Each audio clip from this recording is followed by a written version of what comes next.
ರುಚಿ ರುಚಿಯಾಗಿ ಬೀನ್ ಸಾರು ಮಾಡೋದು ಹೇಗೆ ಅಂತ ನೋಡೋಣ. ಇಡ್ಲಿ, ದೋಸೆ, ಅನ್ನಕ್ಕಂತೂ ತುಂಬಾನೇ ಚೆನ್ನಾಗಿರುತ್ತೆ. ಅದಕ್ಕೆ ನೋಡಿ ಈ ಥರ ಬೀನ್ಸ್‌ನ ತೊಳೆದು ಕಟ್ ಮಾಡಿ ಇಟ್ಕೊಂಡಿದ್ದೀನಿ.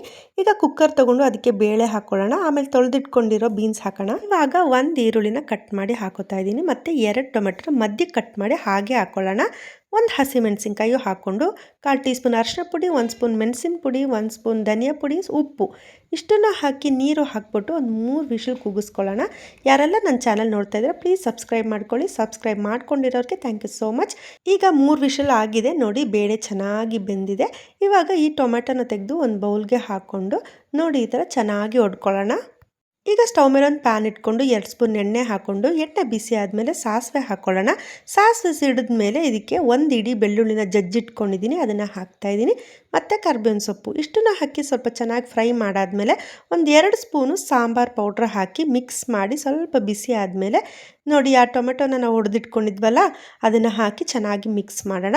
ಇವಾಗ ನೋಡಿ ಬೇಳೆ ಕುದೀತಾ ಇದೆ. ಈ ಕುದಿಯೋ ಬೇಳೆಗೆ ನೋಡಿ ಇದನ್ನು ಹಾಕಿಬಿಟ್ಟು ಚೆನ್ನಾಗಿ ಮಿಕ್ಸ್ ಮಾಡಿ ಇದ್ರ ಮೇಲೆ ಇವಾಗ ಕೊತ್ತಂಬರಿ ಸೊಪ್ಪನ್ನ ಚಿಕ್ಕದಾಗಿ ಕಟ್ ಮಾಡಿಕೊಂಡು ಮಿಕ್ಸ್ ಮಾಡಿಕೊಂಡ್ರೆ ತುಂಬಾ ರುಚಿಯಾದ ಸಾಂಬಾರು ರೆಡಿ ಆಗುತ್ತೆ. ಖಂಡಿತವಾಗ್ಲೂ ಎಲ್ರಿಗೂ ಇಷ್ಟ ಆಗುತ್ತೆ. ಒಂದ್ಸಲ ಮನೇಲಿ ಮಾಡಿ ನೋಡಿ.